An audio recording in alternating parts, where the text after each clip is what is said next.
하나님 말씀 보시겠습니다. 우리가 함께 나눈 하나님 말씀은 창세기 3장 21절에서 24절까지 말씀입니다. 우리가 함께 은혜 나눌 말씀은 창세기 3장 21절에서 24절까지 말씀. 다 찾으셨으면 우리 함께 한 목소리로 합독합니다. 시작. 여호와 하나님이 아담과 그의 아내를 위하여 가죽옷을 지어 입히시니라. 여호와 하나님이 이르시되 보라, 이 사람이 선악을 아는 일에 우리 중 하나같이 되었으니 그가 그의 손을 들어 생명나무 열매도 따먹고 영생할까 하노라 하시고, 여호와 하나님이 에덴 동산에서 그를 내보내어 그의 근원이 된 땅을 갈게 하시니라. 이같이 하나님이 그 사람을 쫓아내시고 에덴 동산 동쪽에 그룹들과 두루는 불칼을 두어 생명나무의 길을 지키게 하시니라. 아멘. 생명나무로 가는 길, 생명나무로 가는 길이라는 제목으로 하나님 말씀 증거하도록 하겠습니다.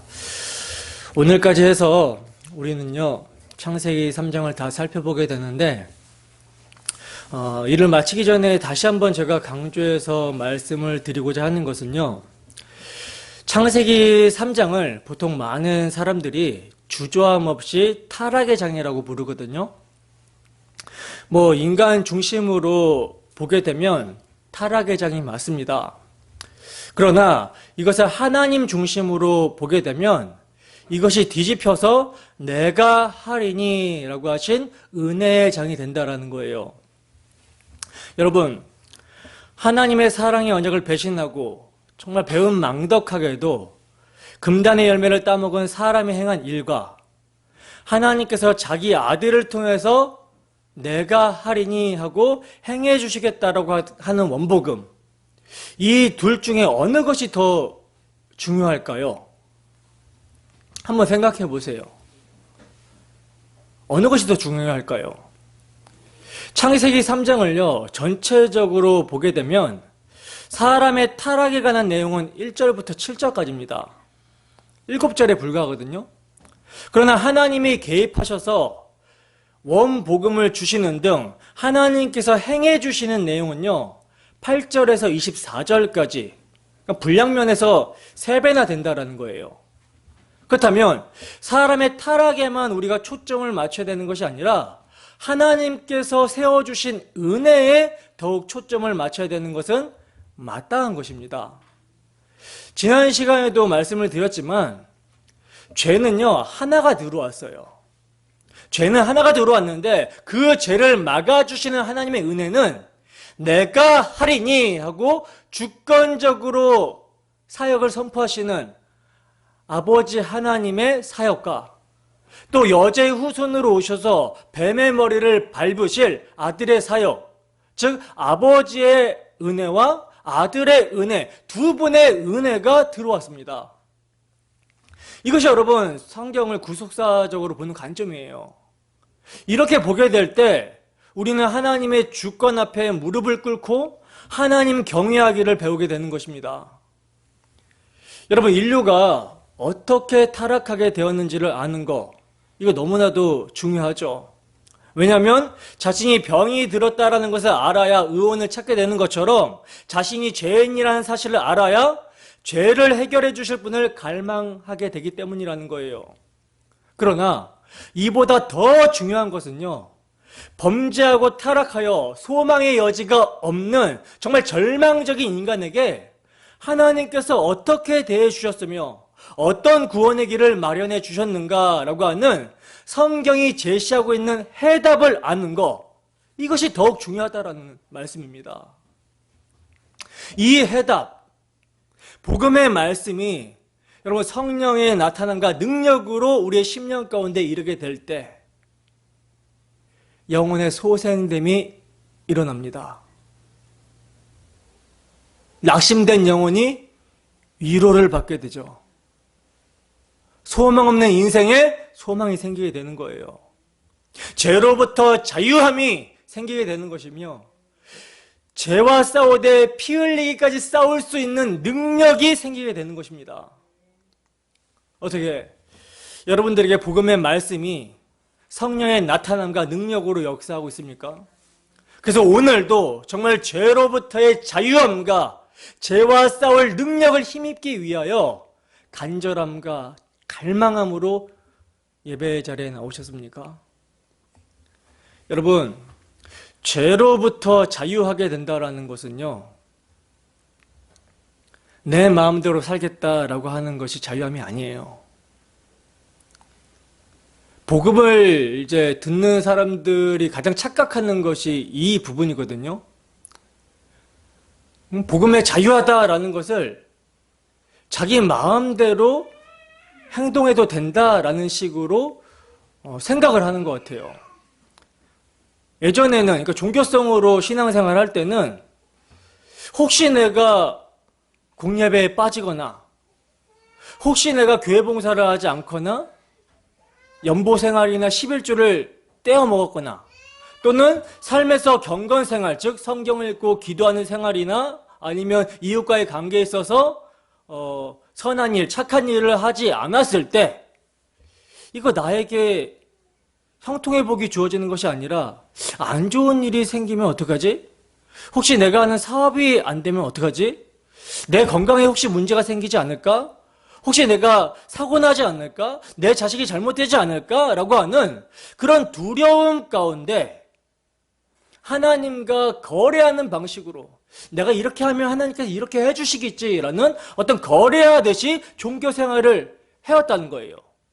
그런데 이제 그게 아니라고 하니까 복음의 그 핵심되는 메시지가 마음에 새겨지는 것이 아니라 그냥 그런 종교 생활이 아니라고 하는 것만 머릿속에 딱 박혀가지고 아, 나는 이제 자유해. 종교성의 자유해. 그래서 자기 마음대로 내가 예배를 드리고 싶으면 예배당에 나가고 내가 혹시 몸이 조금만이라도 안 좋고 조금 뭐 그냥 볼 일 있으면 그냥 예배에 드리는 것을 그냥 소홀히 해버리는 거예요. 그리고 그 열심히 막 헌신하고 봉사하던 교회 봉사도 야 이건 뭐 이것도 자기 의야 라고 하면서 안 하고 또 이런 사람이 유독 11조에 대해서 민감하죠. 연보생활에 대해서 11조는 예수님이 십자가로 다 이루셨다. 예수님이 만물 첫 것이 되어서 십자가에서 드려지심으로 말미암아 이거 다 이루어진 것이다. 근데 왜 교회에 11조 봉투가 있느냐? 뭐 이런 식으로 묻더라고요.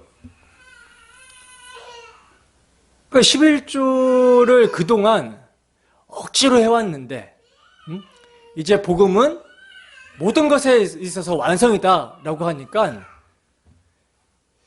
억지로 드렸던 것에서 자유하다 라고 하면서 그동안 해왔던 것들을 그냥 안 해버리는 거죠. 근데 그럼 한번 생각해 보세요. 11조를 예수님께서 십자가로 다 이루시잖아요. 왜냐면 11조의 개념, 11조의 정신이 예수님 그리스도의 구속의 은혜를 가리키고 있는 거였어요. 그렇다면 11조가 예수 그리스도가 첫 것이 되어서 희생하시고 드려지심으로 말미암아 다 이루셨다면 그 안에 누가 있습니까? 그 안에 누가 있어요? 우리가 있는 거죠. 우리는 그 피로 말미암아 값으로 사신 바가 되었습니다. 이제는 내가 내 것이 아니에요. 주님의 것이에요. 그러면 이제는 우리가 11조 정신이 내가 나의 모든 것은 주님의 것입니다 라고 헌신되는 마음으로 연보생활을 하고 드려져야 되는 것이죠. 예전에는 종교성으로 11조 하면 복 받을까 봐 11조 안 하면 혹시 하나님 거 도둑질 해갖고 저주받는 거 아닌가 이런 두려움을 했다면 이제는 10의 2조든 3조든 나는 내 것이 아니라 주님의 것입니다. 주님의 선하신 대로 나를 사용하옵소서 라고 하면서 자신의 모든 것을 주님께 드리는 삶을 사는 것이 마땅한 거잖아요. 이게 자유함의 모습인 것이죠. 근데 그동안 정말 아깝고 하기 싫은 거 혹시 내가 저주받을까 봐 억지로 했는데 야 잘됐다 이제 안 해도 되는구나 막 이렇게 방종으로 나가고 성경 읽고 기도하는 경건 생활도, 또 삶에서 이웃 간의 관계성 속에서 선을 행하는 일도, 야, 우리가 뭐 은혜로 구원받지 행위로 구원받는 것도 아닌데 여기서도 자유하겠다라고 하는 거예요. 완전히 방종과 게으름을 복음을 이용해서 하는 모습인 것이죠. 이건요, 여러분, 죄에서 자유한 것이 아니라 죄에서 벗어나지 못한 모습입니다. 여전히 옛사람의 본성 그대로 자신이 주체가 되어서 게으름과 방종을 합리화하고 있는 거예요. 복음까지 이용해서. 그러나 정말 복음의 능력이 성령의 나타남과 능력으로 역사하여 그 심령 안에 작용하는 사람들은요, 율법주의적인 두려움으로 종교생활하는 것이 아니라 그 마음이 새로 지으심을 받아요. 변화를 받습니다. 그래서 사랑으로 역사하는 믿음에 의해서 주 예수를, 나 같은 죄인을 살리신 주 예수를 사랑하게 되는 거예요. 우리의 심령 가운데 성령으로 말미암아 아버지의 사랑이 부어진 바 되었기 때문에 주 예수를, 그 부어진 사랑으로 말미암아 주 예수를 사랑하게 되는 것입니다. 주 예수를 사랑하니 주께서 나를 어떻게 사랑하셨는지 들려주게 되는 복음의 말씀이 너무나 좋고, 주께서 사랑하신 지체들이 너무나 좋고, 나 같은 죄인이 은혜를 받아 하나님을 예배하는 존재가 되었다라는 것에 너무나 감격이고 감사여서 예배를 생명처럼 여기게 되는 것이고, 주께서 당신의 목숨가스로 나를 사셨기 때문에 이제는 내가 내 것이 아니라 주님의 것이므로 나 자신을 주님께 드리는 고백으로서 연보생활을 하게 되는 거예요. 그리고 지체 안에서 자기를 부인하면서 형제 사랑이 뭘로 나타나요? 봉사로, 희생으로 나타나게 되는 것입니다. 더 나아가 이제 예배의 삶의 연장으로서 삶에서도 복음의 제사장적 사명이 우리에게 주어졌기 때문에, 예수의 거룩하신 이름이 우리에게 주어졌기 때문에 그 복음을 위해 복음의 능력이 나타나기를 간절히 기도하면서 경건에 힘쓰게 되는 것입니다. 이게 여러분, 복음의 능력으로 자유하게 된 성도의 모습입니다. 죄에서, 죄의 종에서 자기 중심적인 사고에 대해서 죽는 거예요. 십자가, 그리스도의 십자가 앞에서 죽는 거예요. 죽었다 여기는 것입니다. 그리고 이제 하나님에 대해서 사는 거예요. 하나님에 대해서, 하나님의 종으로 사는 것입니다. 주의 사랑에 매이게 되는 거예요. 물론 여러분, 우리가 옛사람의 몸을 입고 있는 동안은 온전하지가 않죠. 온전함을 추구하지만 온전하지 않아요. 그래서 때로는 낙심도 되고 시험이 들 때가 있습니다. 그러나 여러분, 죄와 싸우게 하는 능력 또한 뭐냐면 복음의 말씀이에요.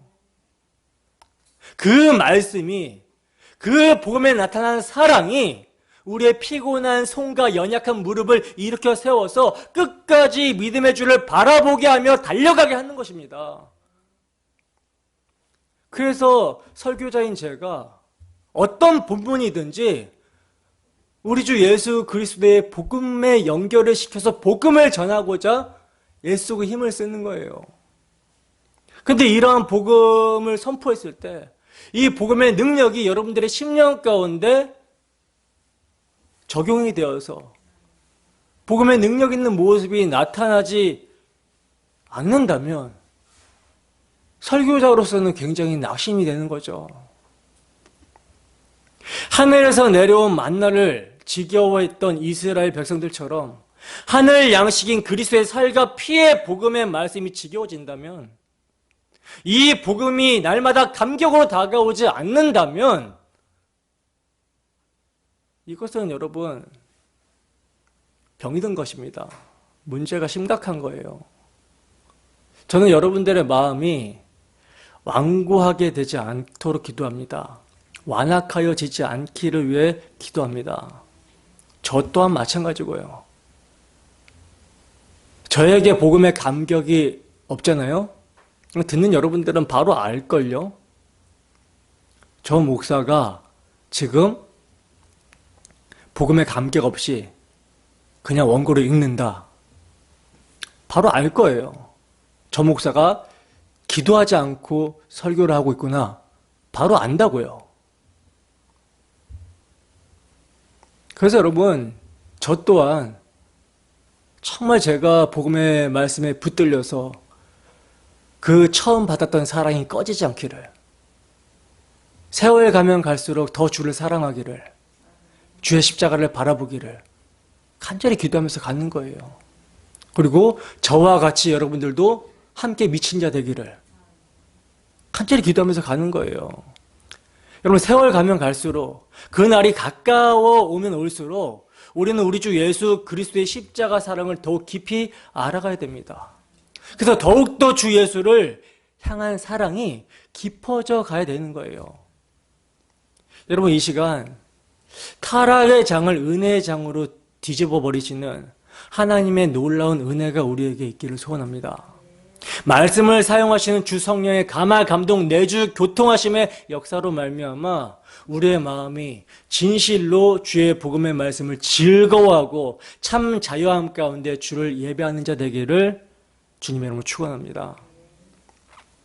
자, 그러면 오늘도 먹는 날에 반드시 죽으리라 하신 문제에 대해서 내가 하리니 하고 하나님의 은혜와 그리스도의 은혜로 해답을 주신 복음이 오늘 본문에 어떻게 나타나고 있는지 살펴보도록 하겠습니다. 본문 21절 보겠습니다. 본문 21절 함께 했습니다. 시작. 여호와 하나님이 아담과 그의 아내를 위하여 가죽옷을 지어 입히시니라. 아멘. 자, 보시면 여호와 하나님이 아담과 그의 아내를 위하여 가죽옷을 지어 입히셨다라고 말씀을 하고 있어요. 여러분, 지금 가죽옷을 지어 입히셨다라고 하는 이 말씀이 무엇이랑 대조가 되고 있는지 아시겠습니까? 무엇이랑 지금 대조가 되고 있죠? 그렇죠. 아담과 하와가 눈이 밝아져서 자신들이 벗었음을 알고 부끄러워하여 무화과 나무 잎을 엮어서 치마를 만들어 입은 거, 이것과 지금 대조가 되고 있는 것이죠. 그러니까 창세기 3장에는요 두 가지 가리개가 등장을 하고 있는데, 하나는 아담과 하와가 무화과 나무 잎을 엮어갖고 만든 치마고요, 또 하나는 뭡니까? 가죽옷인데 이것은 이제 하나님께서 만들어 주신 거예요. 아담과 하와가 자기들 스스로 부끄러움을 가리기 위해서 만든 무화과 나무 잎을 행위구원론이다, 이렇게 행위구원론에 비유를 한다면 하나님께서 지어 입혀주신 가죽옷은 뭐겠습니까? 은혜의 복음이라고 말할 수 있는 것이죠. 이 점을 이제 이사야 선지자는 이사야서 61장 10절에서 이렇게 찬양을 하고 있어요. 이사야서 61장 10절입니다. 함께 했습니다. 시작. 내가 여호와로 말미암아 크게 기뻐하며 내 영혼이 나의 하나님으로 말미암아 즐거워하리니 이는 그가 구원의 옷을 내게 입히시며 공의의 겉옷을 내게 더하심이 신랑이 사모를 쓰며 신부가 자기 보석으로 단장함 갖게 하였음이라. 아멘.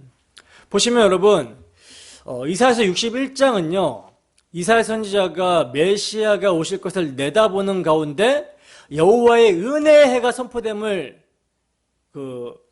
여호와의 은혜의 해가 오게 됨을 이제 선포하면서 이로 말미암아 기쁨, 즐거움을 찬양하는 문맥이에요. 선지자는요, 내가 여호와로 말미암아 크게 기뻐하며 내 영혼이 나의 하나님으로 말미암아 즐거워한다라고 말씀을 하고 있습니다.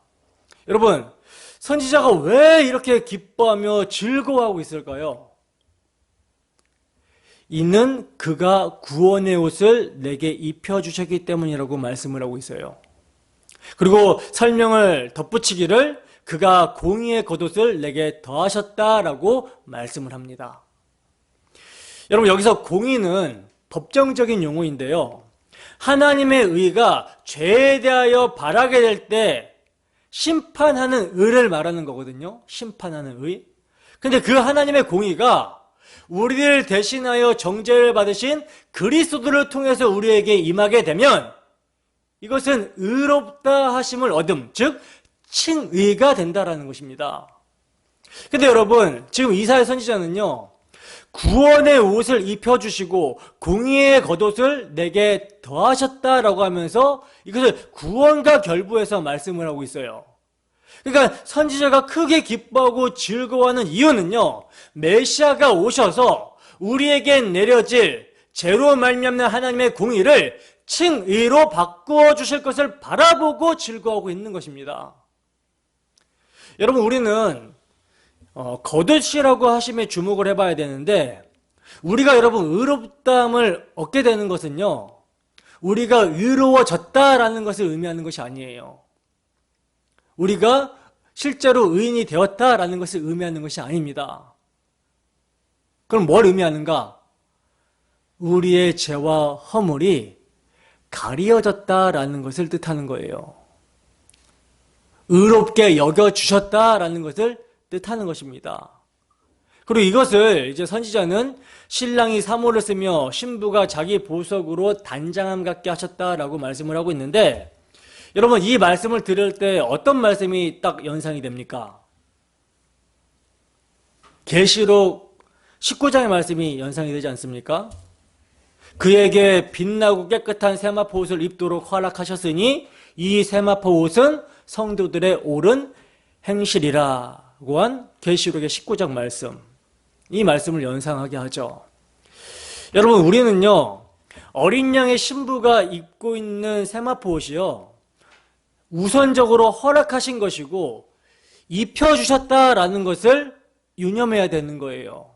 왜냐하면 나 같은 죄인에게 의의 세마포를 입혀주심이 어떻게 가능하셨는지를 아는 자라면 옳은 행실인 복음에 합당한 삶, 성화의 삶을 살아가기를 열망하게 되기 때문이라는 것입니다.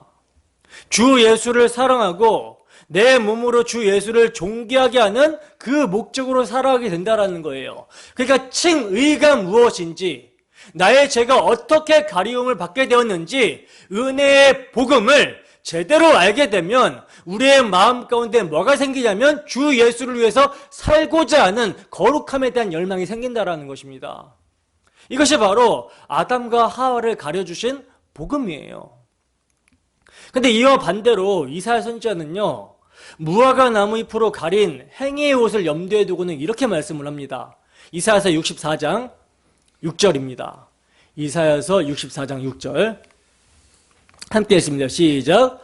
무릇 우리는 다 부정한 자 같아서 우리의 은은 다 더러운 옷 같으며 우리는 다 잎사귀같이 시들므로 우리의 죄악이 바람같이 우리를 몰아가나이다. 아멘. 여러분, 인간의 행위를요, 옷에 비유를 하는 예는 성경에 굉장히 많이 나옵니다. 근데 그것을 다 성경은 뭐라고 하냐면 더러운 옷, 정확하게 번역을 하면 똥걸레 같다라고 말씀을 하고 있다는 거예요. 그래서 성경은 의인은 없나니 하나도 없다라고 말씀을 하고 있죠. 다 함께 치우쳐서 악으로 달려가기에 빠르다라고 말씀을 하고 있어요. 자기 수치를 가리고자 하는 사람의 행위로는요, 의롭다 하심을 얻을 육체가 없다라는 것입니다. 그러므로 이 점에서 아담과 하와를 위하여, 즉 하나님께서 당신이 택하신 자기 백성을 위하여 가죽옷을 지어 입혀주셨다라고 하는 하나님의 마음은요, 우리가 감히 측량할 수도 없고, 가죽옷에 나타난 하나님의 은혜는 인간의 언어로는 무엇이라 표현할 길이 없는, 형언할 수 없는 최대의 망극한 말씀이 된다라는 거예요. 여러분, 창조주 하나님께서 사랑의 언약을 배신하고 반역한 이러한 배은망덕한 아담과 하와의 벌거벗은 몸을 가려주시기 위해서 가죽을 재단하여 바느질을 하시는 광경, 이것을 여러분 상상할 수 있겠습니까? 하나님은요, 우리가 정말 상상할 수 없는 엄청난 일을 행해 주셨던 거예요. 경건치 않고 죄인이며 심지어 원수된 자들에게 말입니다. 여러분, 성경은 인간에게 입혀주신 옷을요, 그냥 옷이라고 하지 않고 가죽 옷이라고 말씀을 하고 있어요. 가죽 옷. 이것은 이제 암시적이긴 하지만 여기에는 대속적인 죽음이 처음 지금 등장을 하고 있는 거거든요. 왜냐하면 가지옷을 얻기 위해서는 생축이 피를 흘려야 됩니다. 죽어야 했기 때문이라는 거예요. 죄는 아담과 하와가 범했는데 이들의 벌거벗음의 수치를 가려주기 위해서 대신 누가? 생축이 피를 흘리고 죽임을 당했던 것입니다. 그리고 가죽옷을 지어 입혀주셨다라는 것은요, 아담과 하와의 죄를 덮어주셨다라고 하는 뜻인데, 신약 성경을 조명해서 이것을 보게 되면, 여러분, 신약 성경은 피 흘림이 없은즉, 이게 히브리서에 나오죠? 피 흘림이 없은즉 뭐가 없다? 사함이 없다라고 말씀을 하고 있어요. 즉 가죽옷은요, 피로 가리우는 죄사함을 말씀하고 있는 것입니다. 그러나 여러분, 생축의 피로 인간의 죄가 씻겨지고 사함을 받을 수가 있겠습니까? 생축의 피로? 이것은 예표죠. 이것은요, 예표입니다. 우리는 생축의 피로 인간인 죄인의 죄가 가려질 수 없다라는 것을 너무나 잘 알고 있어요. 이것은요, 앞으로 오실 여자의 후손이 흠없는 어린 양과 같이 오셔서 도살장에 끌려가시는 모습으로 십자가를 지시고 죄인을 위해 피 흘리심을 통해 죄의 수치가 가리워지게 된다라는 것을 보여주고 있는 장면이라는 거예요. 예표적 장면이라는 거죠, 실체에. 여러분, 이러한 가려주심이라는 신학적인 주제는 신구약 성경을 관통하고 있는 엄청난 주제입니다. 우리가 이제 앞으로 살펴보겠지만 창세기 9장에 보면요, 의의 후사가 되어서 구원을 받게 되는, 홍수 심판으로 다 죽었어요. 근데 의의 후사로 은혜로 택하심을 받은 노아가 그렇게 엄청난 은혜를 입고도 포도주에 취해서 벌거벗겨지고 있는 모습을 보게 됩니다. 근데 이 노아가 자신의 그 벌거벗음, 죄의 모습이 가림을 받게 되죠. 셈과 야벳이 이제 뒷걸음질해가지고 그 노아의 벌거벗음을 가려주지 않습니까? 그렇게 가림을 받고는 노아가 어떤 찬양을 합니까? 셈의 하나님 여호와를 찬송하리로다 하고 하나님을 찬양하게 되는 모습을 보게 된다는 거예요. 그리고 다윗은요, 바세바 사건을 통해서 자신이 죄악 중에 출생했다, 즉 죄 덩어리다라는 사실을 깨닫고 이러한 자신이 하나님의 은혜로 벌거벗은 수치를 가림을 받게 되었구나라는 사실을 알고 나서요, 어떤 고백을 합니까? 허물의 사함을 받고 그 죄가 가리움을 받는 자는 뭐가 있다? 복이 있도다 하고 찬양을 하고 있어요. 여러분, 죄에 대해서 가리움을 받는 것이 복입니다. 왜 이게 복인지 아십니까? 죄에 대해서 가리움을 받게 돼야 죄인이 하나님 앞에 나아갈 수 있기 때문이라는 거예요. 여러분, 승천하신 주님께서는요, 라오디게아 교회를 향해서 흰 옷을 사서 입어 너의 벌거벗은 수치를 보이지 않게 하라고 말씀을 하십니다.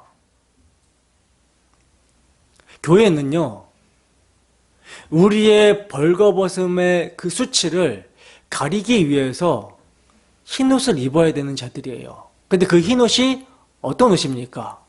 피의 옷입니다. 피로 씻겨진다라는 개념 때문에 흰 옷이라고 하는 거예요. 그렇기 때문에 교회는 벌거벗어지지 않기 위해서 우리 주 예수 그리스도의 대속의 복음을 날마다 붙들고 의지하며 찬송하는 삶을 살아가야 되는 거예요. 이것을 망각하는 순간 벌거벗어집니다. 여러분, 성경 마지막 책에서는요, 가리움을 받지 못한 자들이 굴과 산과 바위에 숨어서 산들과 바위에게 말하되 우리 위에 떨어져, 그러니까 산과 바위가 자신에게 떨어져서 보좌에 앉으신 이의 얼굴에서와 그 어린 양의 진노에서 우리를 가려달라고 외치고 있어요.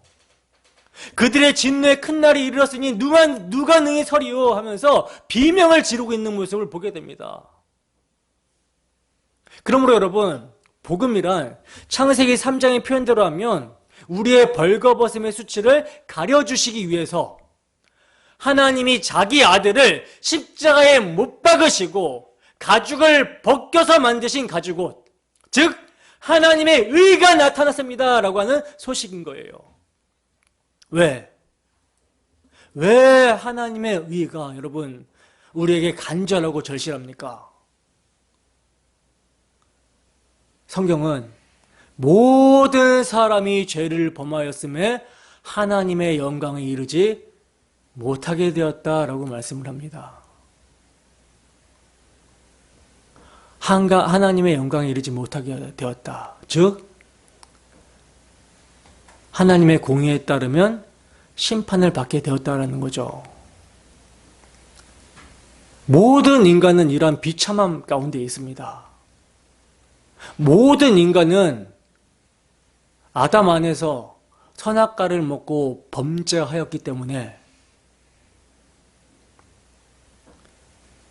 그의 전 인생은 흙으로 지음받은 자가 흙으로 돌아가는 인생이고요. 결국 흙으로 돌아가게 되면 한 번 죽는 것은 정한 것이고 그 이후에 심판이 있다라고 하나님께서 말씀하신 것처럼 그 행위에 따른 심판을 받게 된다라는 거예요. 그 누구도, 그 어떤 인간도 이 심판에서 자유로울 수가 없습니다.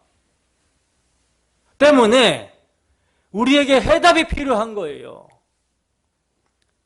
하나님의 의가 간절히 필요한 겁니다. 그래서 소망은 오직 그리스도 예수 안에 있는 성령으로 말미암아 하나님의 은혜로 값없이 의롭다 하심을 얻은 자 되었느니라. 이것이 여러분 해답이고 소망이 되는 거예요. 하나님이 지어주신 가죽옷, 곧 하나님의 의를 입지 않고서는요 하나님의 심판대 앞에 설 수 있는 자란 한 사람도 없다라는 거죠. 때문에 여러분 오늘이라 일컫는 날, 날마다 오늘이라 일컫는 날 이것을 붙들어야 되는 거예요. 여러분 이렇게 복음은 명확합니다. 복음은 너무나도 명확한데 복음을 받아들이지 못하는 사람은 어떤 사람들일까요?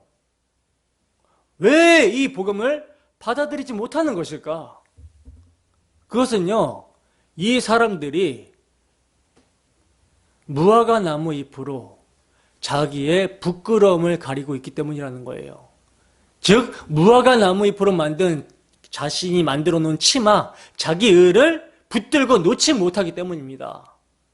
이것을 놓지 못하니까 뭘 못 깨달아요? 죄를 못 깨닫는 거예요. 자기 행위를 의지하는 사람은요 복음을 받아들이지 못합니다. 그래서 유대인들이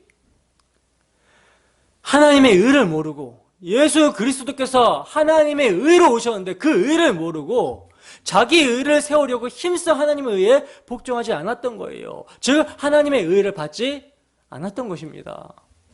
그러므로 이 점에서 우리가 생각해 봐야 될 점은요 하나님께서 아담과 하와에게 가죽옷을 지어 입혀주신 시점입니다. 하나님께서 아담과 하와에게 언제 여러분 가죽옷을 입혀주십니까? 아담이 원복음을 듣고 자기 아내의 이름을 하와라고 짓죠. 산자의 어미. 하와의 범죄로 말미암아 아담이 타락하게 되고 아담의 대표성의 원리로 말미암아 모두가 죽게 되어버렸는데 그래서 하와는 원래 죽은 자의 어미여야 되는데 하나님께서 이것을 역전시키셔서 내가 하리니 라고 하신 원복음을 아담이 깨닫고 아내의 이름을 하와, 산자의 어미, 우리가 살았다라고 외친 거예요. 그리고 이것을 알고 믿고 고백한 후에 하나님께서는 가죽옷을 지어 입혀주셨죠. 이 점을 여러분 우리가 유념을 해야 됩니다. 만약 여러분 아담이 내가 벗었으므로 두려워하여 숨었나이다 라고 하는 고백을 하지 않았다면 이때에도 하나님께서 가죽옷을 입혀주셨을까요? 여러분 하나님의 의가 나타났습니다. 즉 하나님께서 지어주신 의의 옷이 나타났다라고 하는 복음을 전해주는데도 벌거벗고 있다면 이것은요, 자신의 벌거벗음을 고백하지 않았기 때문이라는 거예요.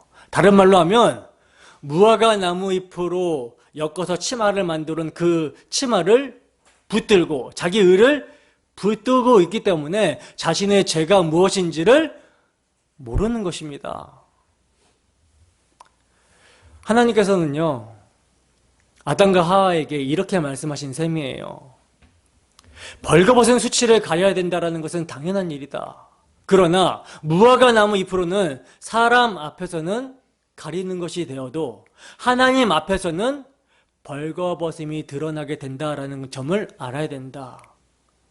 그래서 너에게 가죽옷을 주는 것이다. 이 가죽옷은 벌거벗음을 고하는 자에게, 죄를 고백하는 자에게 값없이 거저 주는 것이다. 그러나 이 한 가지 사실을 잊지 말아라. 어떤 사실입니까?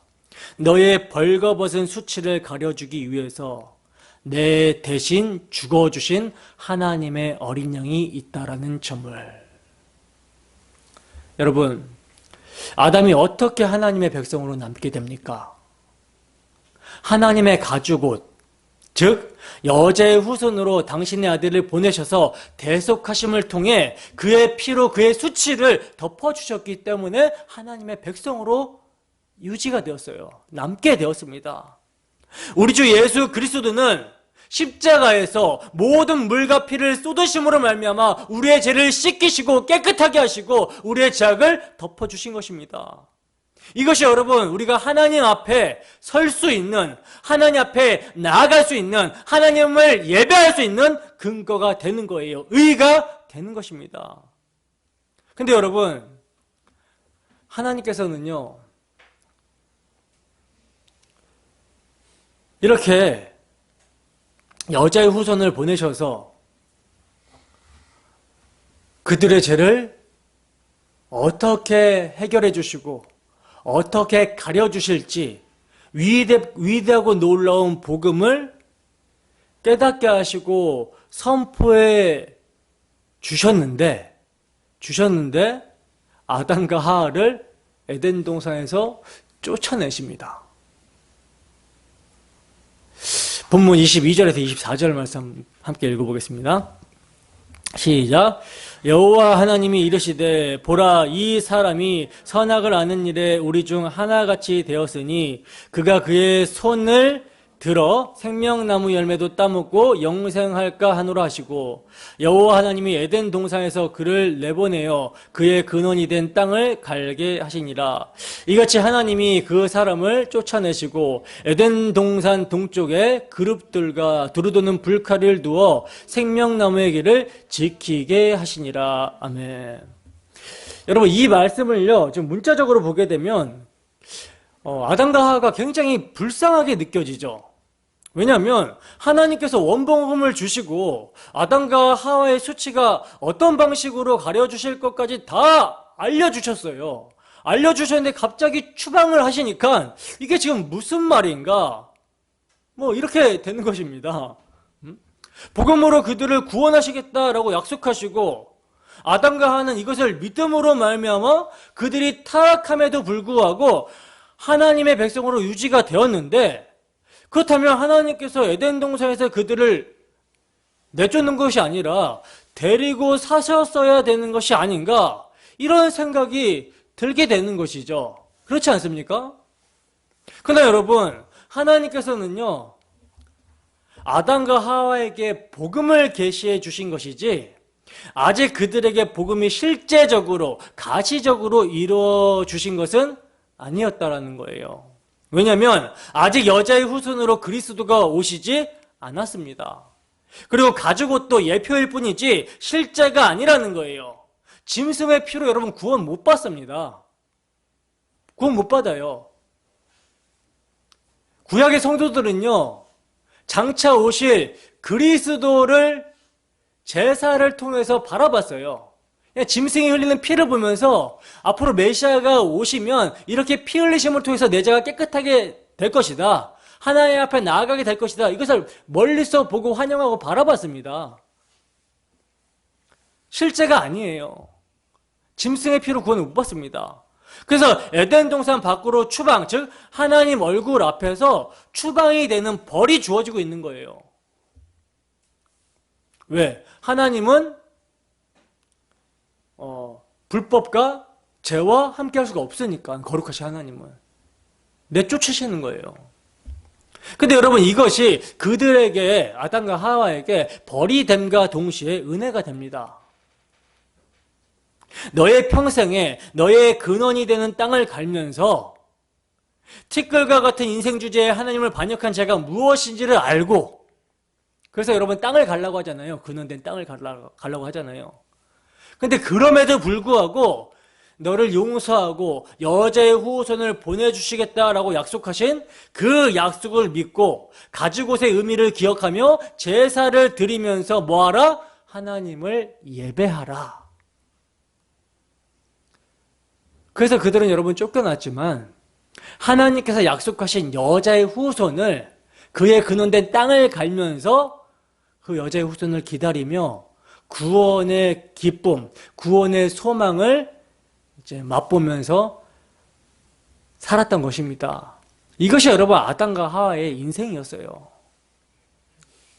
근데 이것은 여러분 성도인 우리의 인생이기도 하죠. 이게 불쌍한 게 아니에요. 복음을 받고 우리가 어떻게 됩니까? 광야로 내쫓기잖아요. 우리도 예수를 믿고 바로 천국에 가는 것이 아니라, 바로 천당에 데려가시는 것이 아니라 광야라는 인생 역사, 고해와 같은 세상을 살게 하신단 말입니다. 그러나 그리스도께서 십자가에서 다 이루신 언약이 우리에게 있기에, 믿음이 우리에게 주어졌기에 이 광야 같은 세상에서 그리스도로 말미암아 하나님을 예배하며 믿음으로 사는 거예요. 내 주 예수 계신 곳이 그 어디나 하늘나라라고 하면서 그 하나님 나라를 확장하며 살아가기에 치열하게 죄와 싸우며 사는 것입니다.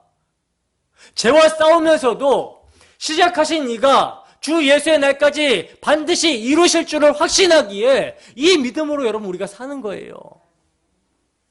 그러다가 우리 주님이 다시 오시면 아담이 그토록 다시 보고 싶었던 하나님이, 구약의 성도들이 그토록 갈망했던 하나님의 얼굴을 보게 되는 것이고 우리도 보게 되는 것이죠.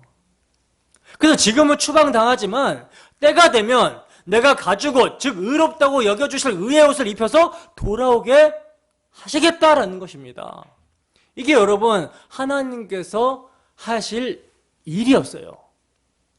아담과 하와가 타락하자마자 하나님께서는 새 일을 행하시는데 예수님이 오셨을 때도 그 일을 하고 계셨다라고 말씀을 하고 있고, 그리고 주 예수님이 다시 오실 때까지도 그 일을 하고 계시는 것입니다. 그래서 여러분 아담을 내쫓으시면서 그 내쫓으시는 문맥에서 뭐가 등장을 하고 있냐면 생명나무가 등장을 하고 있는 거예요. 만약에 여러분 하나님께서 생명나무를 아예 없애버리셨다면 이것은 죽음에 처한 인간의 생명을 위해 일하시지 않으시겠다라는 의미가 됩니다.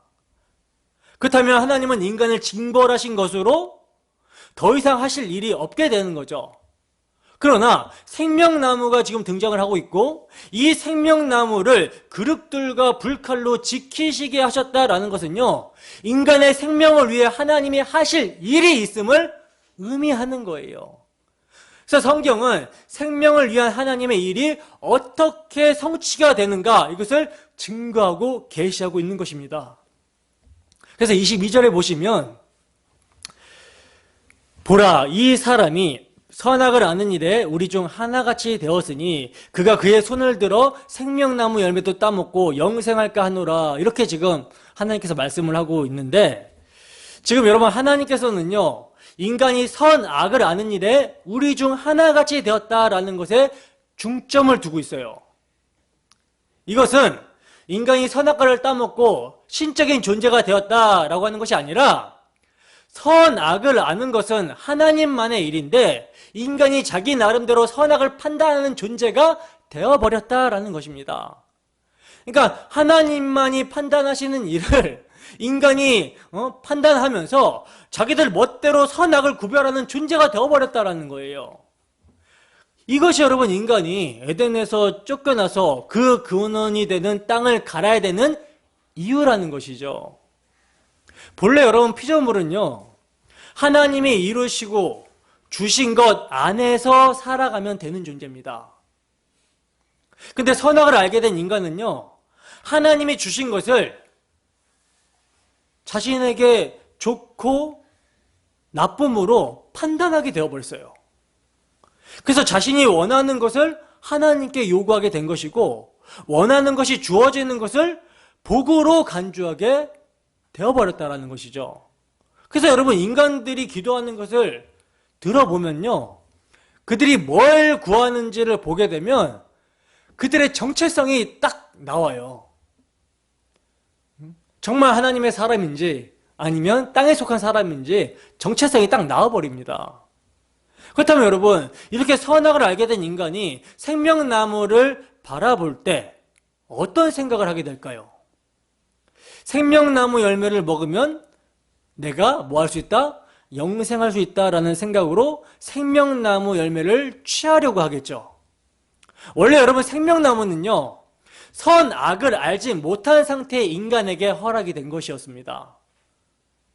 선악을 모를 때 생명나무는 허락된 거였다라는 거예요. 즉, 선과 악을 알지 못한 그 상태, 그래서 하나님이 선이라고 하는 것은 선, 악이라고 하는 것은 악, 이것을 인정하고 하나님 절대 의존적 존재로서 하나님의 말씀에 순종하는 상태가 생명이라는 것을 상징하는 나무가 생명나무였어요. 때문에 사람이 선악을 알지 못한 상태에서는요, 생명나무 열매를 먹으면 내가 영생할 수 있다라고 하는 이런 생각으로 먹지를 않았습니다. 그냥 하나님께서 우리에게 허락해 주신 것이기 때문에 먹었을 뿐이었다라는 거예요. 그러나 이제 어떤 존재가 되어버렸어요?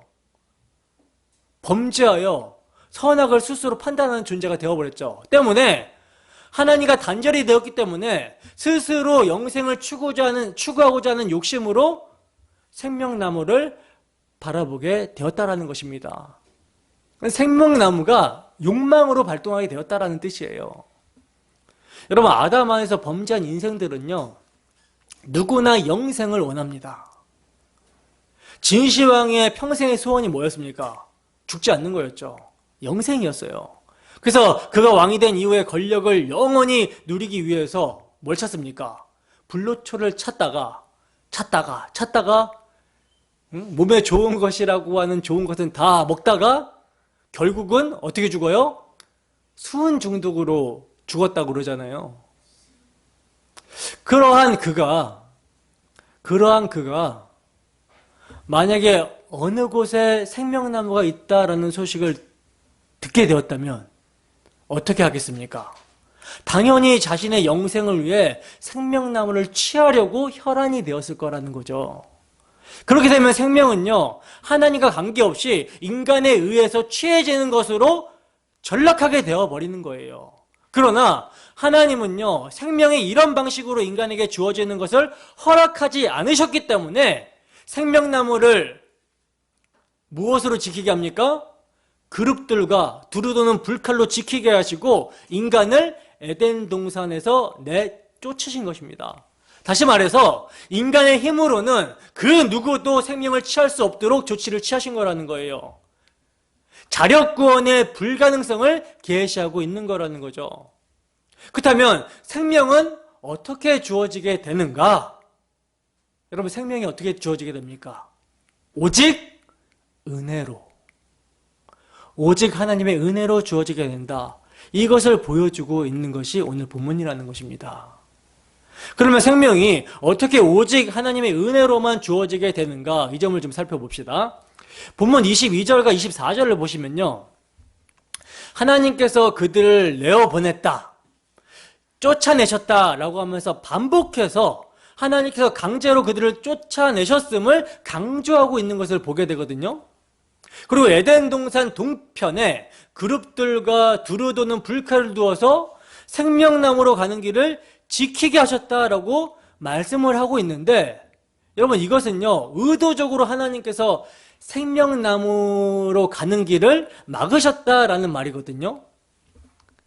여러분, 이것은요, 누군가는 반드시 그 길을 통과해서 생명나무로 가게 될 것임을 암시해주고 있는 말씀이기도 한 거예요. 왜?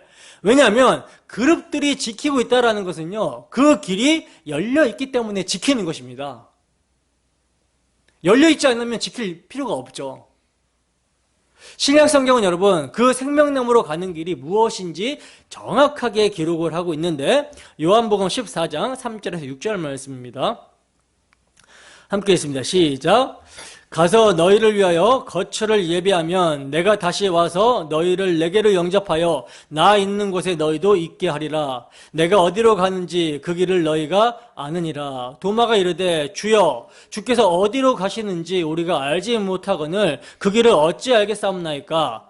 예수께서 이르시되 내가 곧 길이요 진리요 생명이니 나로 말미암지 않고는 아버지께로 올 자가 없느니라. 아멘. 보시면 주님께서는요, 당신 자신이 생명이시고 당신이 그 생명으로 향하는 길이다라고 분명하게 말씀을 하고 있습니다. 그러니까 여러분, 우리는요, 그 두루 도는 불칼과 그룹들로 막혀진 생명나무의 그림을 보면서 예수 그리스도로 말미암아 열리게 될 생명의 길에 관한 은혜의 복음을 미리 엿볼 수가 있어야 된다는 거예요. 신약의 빛으로 항상 조명을 해서 봐야 됩니다.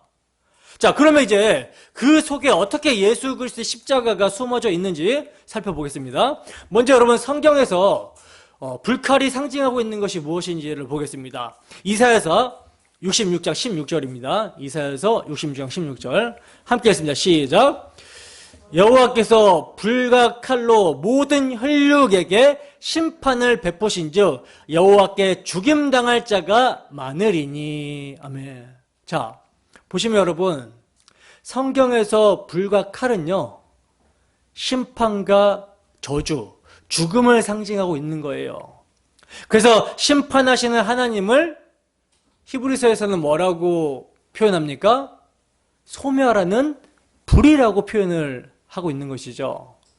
그러니까 죄인들이 생명나무로 가기 위해서는요, 그 하나님의 심판과 저주로 인한 죽음을 반드시 통과해야 함을 보여주고 있는 거예요. 근데 우리는 예수 그리스도께서 하나님의 백성들을 품에 안으시고 십자가에서 어떤 세례를 받으세요?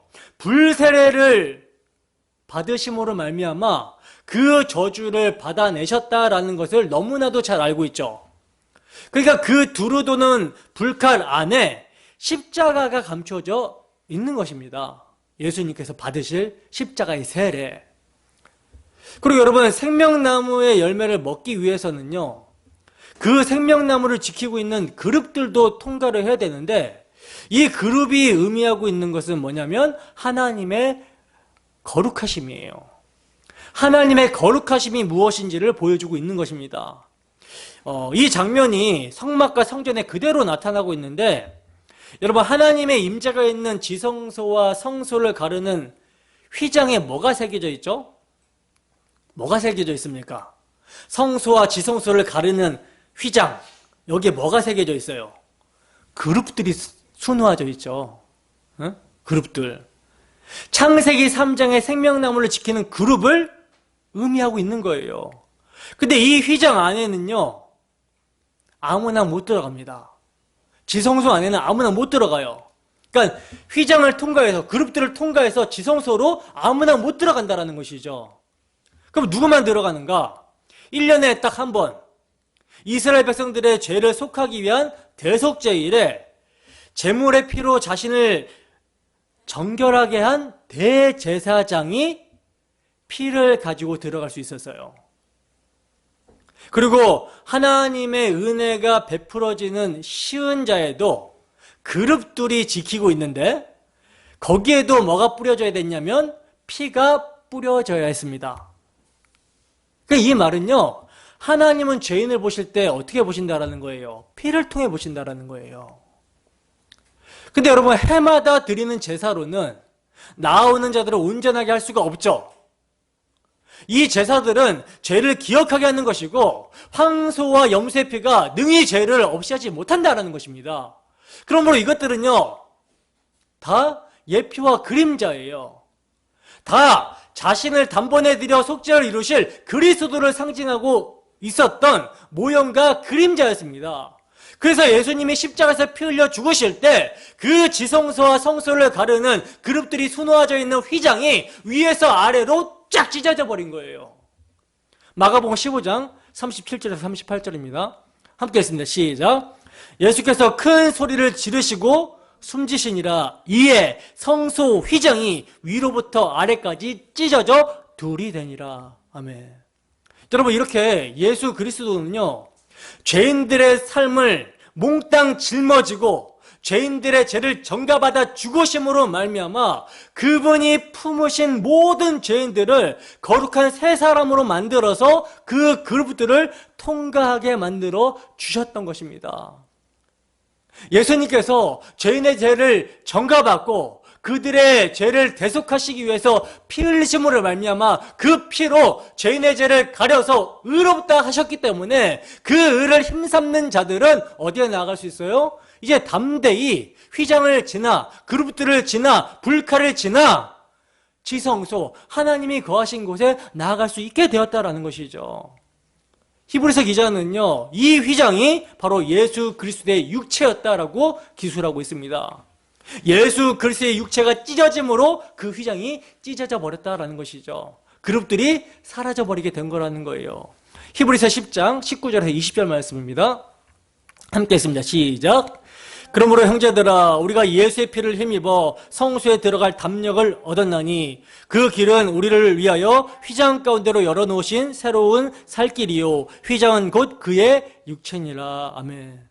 이렇게 여러분, 예수 그리스도의 십자가로 말미암아 두루도는 불칼의 저주가 사라지게 되었고 생명나무로 가는 길목을 지키는 그룹들이 사라져서 우리가 그 피를 힘입어 성소에 들어갈 담력, 하나님께서 계신 곳에 들어가 그분과 교제하며 생명을 누리게 되었다라는 것입니다. 이렇게 우리가 하나님을 예배할 수 있게 되었고 하나님은 우리의 예배를 받으시게 되었고 우리가 기도를 할 때 하나님과 교제를 하게 되었다라는 거예요. 무엇으로? 예수의 이름으로, 예수의 피로. 하나님이 거하시는 생명나무로 가는 길이 예수 그리스도에 의해서 열리게 되었기 때문에 예수 그리스도를 생명의 길이라고 하는 것이고 이를 믿는 자들만이 그 열린 길을 통과해서 하나님과 화목하는 생명, 예배를 드릴 수 있는 자가 되었기 때문에 그래서 예수를 믿는 자들만이 구원을 얻게 된다라고 하는 것입니다. 예수만이 길이고 진리고 생명이라고 하는 거예요. 근데 여러분, 여기에 중요한 사실 한 가지가 있는데 그게 뭐냐면 성경은 동쪽을 죄와 저주와 심판이 있는 곳으로 묘사를 하거든요. 동편을, 동쪽을. 그런데 아담과 하와를 어디로 쫓아내어 버리시냐면 에덴 동산 동편으로 아담과 하와를 쫓아내 버리십니다. 불칼과 그룹들이 에덴 동산 동편에 있다라고 그러죠. 따라서 아담과 하와는요, 동쪽으로 쫓겨난 거예요. 성경이 여러분 얼마나 일관성이 있는지 몇 군데만 찾아서 살펴보겠습니다. 창세기 11장 2절 함께 했습니다. 시작. 이에 그들이 동방으로 옮기다가 신할 형제를 만나 거기 거류하며. 자, 보시면 지금 타락한 인간들이요, 동방으로 가서 뭘 짓게 되죠? 바벨탑을 쌓게 되죠. 여기서 동쪽은 이제 인간들이 하나님처럼 되겠다고 만영을 부리는 저주의 땅이 되어버린 것을 말하는 거예요. 창세기 13장 11절도 한번 보겠습니다. 창세기 13장 11절 함께 했습니다. 시작. 그러므로 롯이 요단 온 지역을 택하고 동으로 옮기니 그들이 서로 떠난지라. 아멘. 자, 보시면 여기는 어디입니까? 롯이 아브라함을 떠나 소돔과 고모라 땅을 택해서 동쪽으로 이동을 하고 있죠. 그러니까 동쪽은 이제 소돔과 고모라와 같은 쾌락을 추구하고 죄악을 즐겨하는 저주받은 자들이 사는 곳의 대명사처럼 되어버렸다는 거예요. 한 군데 더 봅시다. 출애굽기 14장 21절 함께 했습니다. 시작. 모세가 바다 위로 손을 내밀매 여호와께서 큰 동품이 밤새도록 바닷물을 물러가게 하시니 물이 갈라져 바다가 마른 땅이 된지라. 아멘. 보시면 여러분, 홍해를 마른 땅처럼 마르게 하는 바람도 동풍이래요. 혹자는 홍해를 가른 동풍은 은혜의 바람일 것이다 라고 생각을 하는데, 여러분, 사도 바울이 고린도전서에서 홍해가 갈라지게 된 것을 무엇이라고 표현을 합니까? 세례라고 표현을 하고 있죠. 세례는 여러분 뭐예요? 옛사람이 물에 빠져 죽고 새 사람으로 다시 태어나는 것을 세례라고 합니다. 따라서 홍해를 가른 동풍은 저주받은 자들을 물에 넣어 죽여버리는 심판의 바람인 거예요. 그리고 여러분, 동쪽은 이제 해가 뜨는 곳이잖아요. 동쪽에서 동쪽에서 해가 뜨죠, 그죠?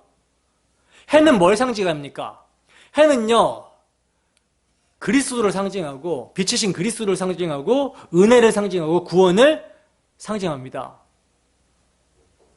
어둠을 밝히시는 하나님의 사역을 상징하는데, 그 해가 어디서 떠요? 동쪽에서 뜹니다. 이것은요, 해가 뜨기 전에 동쪽은 어떤 곳이라는 거예요? 어둠이라는 것이죠. 그러니까 동쪽 자체는 저주와 심판을 상징하고 있는 거예요. 이 외에 여러 곳에서 동풍은요, 땅을 황폐하게 만드는 바람으로, 또 동쪽은 하나님의 저주가 내려지는, 저주가 실행이 되는 그런 곳으로 표기가 됩니다. 근데 그 동쪽으로 지금 누가 쫓겨나고 있어요? 아담과 하와가 쫓겨났다라는 것이죠. 이것은 우리도 마찬가지거든요. 우리가 고요와 같은 세상을 살아가게 되잖아요.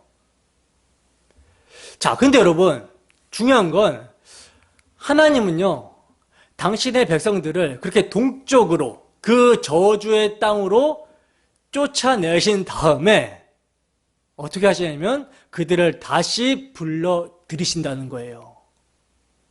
성경의 표현대로 하자면 그 저주의 땅에서 다시 축복의 땅으로 쫓아내버리신다라는 말씀입니다. 오늘 본문에 나오는 쫓아내다, 가라시라는 단어가 똑같이 쓰인 것이 출애굽기에 나오고 있거든요. 출애굽기 6장 1절과 6절 두 절을 함께 읽어보도록 하겠습니다. 시작. 여호와께서 모세에게 이르시되 이제 내가 바로에게 하는 일을 내가 보리라.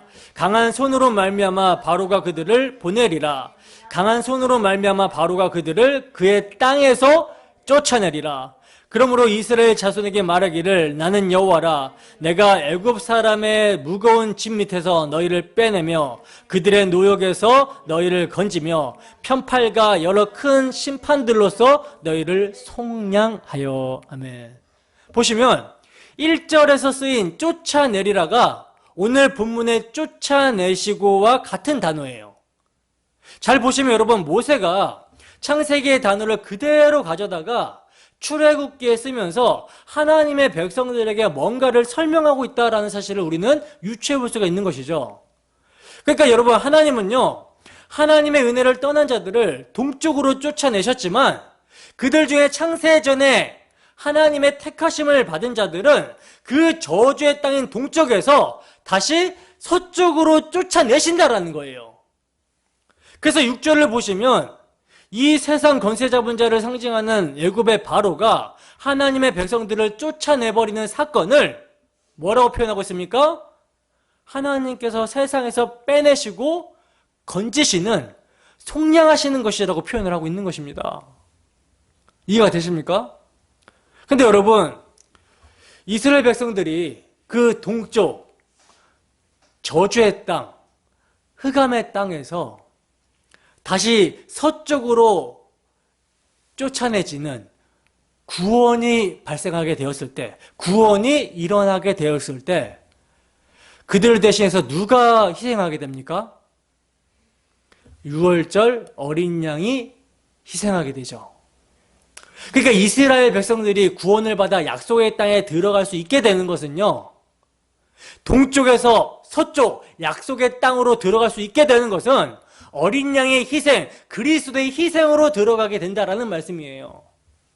이 그림은 여러분 우리가 성막에서도 볼 수가 있는데, 성막은 여러분 에덴 동산과 같은 의미입니다. 성막은 에덴 동산과 같은 의미예요. 성막의 서쪽, 가장 안쪽은 여러분 뭐가 있습니까? 하나님께서 임재해 계시는 지성소가 있어요. 때문에 성막의 지성소는요, 지성소에 들어가려면 동쪽에서부터 이렇게 서쪽으로 들어와야 되는데, 그 동쪽 입구에 뭐가 있냐면 번제단이 있습니다. 그러니까 죄인이 하나님이 계시는 지성소로 나아가려면 동쪽에서 서쪽으로 이렇게 들어와야 되는데, 그러기 위해서는 반드시 뭘 통과해야 되냐면 성막 동쪽 입구에 있는 번제단에서 속죄제가 드려져야 된다라는 거예요. 그리고 여러분, 이렇게 속죄제가 드려진 다음에 그 희생제사의 제물은요, 그 가죽과 고기와 머리와 다리와 내장과 똥까지 몽땅 제단의 죄를 버리는 곳에 가져다가 불살라 태워버려야 됐습니다. 그러니까 동쪽 밖으로, 성막 진 밖으로 내다 버려야 됐다는 거예요.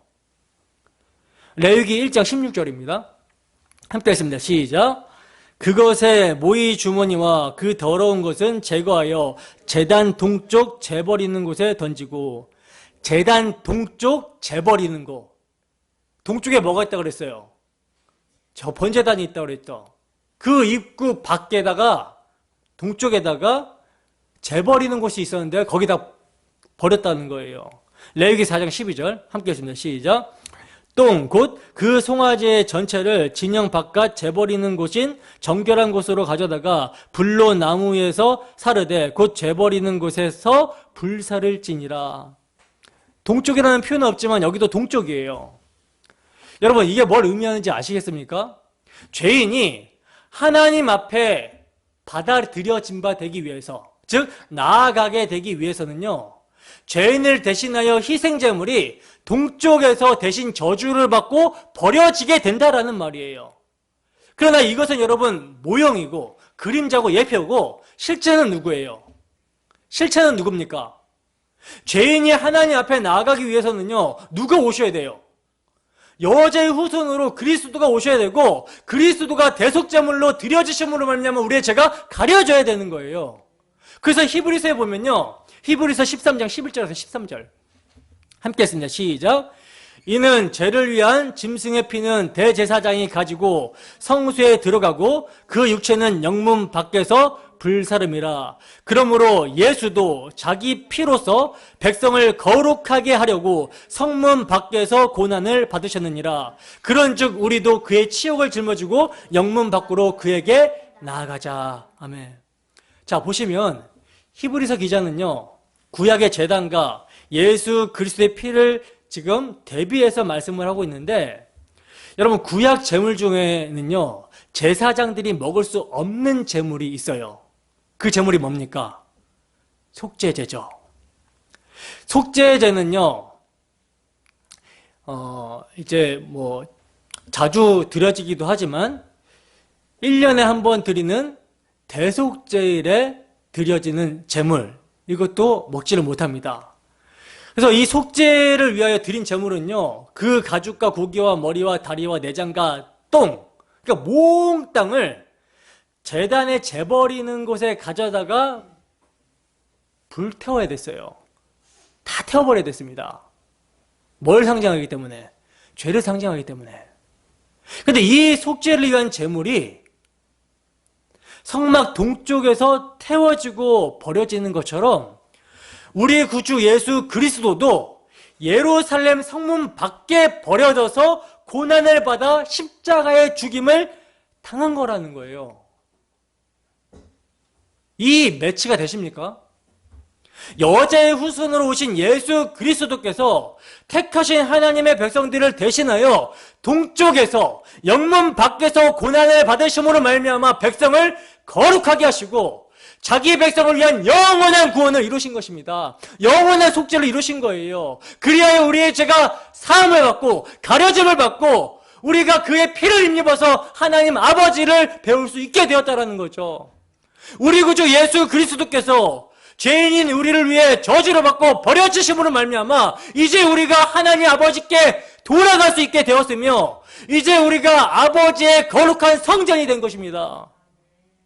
그렇다면 여러분, 우리 주 예수 그리스도로 말미암아 아버지의 거룩한 성전이 된 우리는 어떻게 살아야 되겠습니까? 주 예수께서 다시 오시는 그날까지 이 땅에는 영원 도성이 없기 때문에 영원한 것이 없어요. 다 썩어짐의 종로를 하는 것들 뿐이기 때문에 우리를 위해서 능욕을 당하신 예수 그리스도의 능력을 이제는 우리가 짊어지고 그리스도의 남은 고난을 우리의 육체에 채우는 삶, 그리스도의 능력을 짊어지고 영문 밖으로 나아가는 삶을 살아야 되는 것이죠. 복음을 들고 복음을 전하는 삶을 사는 것입니다. 여러분, 하나님의 은혜의 부유함이 무엇인지 아시겠습니까? 이것을 정말 우리가 알게 되었다라면 우리는 이렇게 고백할 수밖에 없어요. 깊도다. 하나님의 지혜와 지식에 부유하며. 여러분, 이런 찬양이 나오십니까? 주의 말씀은 오늘도 우리를 그리스도의 사랑으로 강권하고 있습니다. 부디 주 성령의 역사로 복음의 말씀에 굳게 서서 복음의 자유함 가운데 우리 주 예수 그리스도의 이름과 영광을 위해 살아가는 우리의 모두가 되기를 주님의 이름으로 축원합니다. 기도하겠습니다.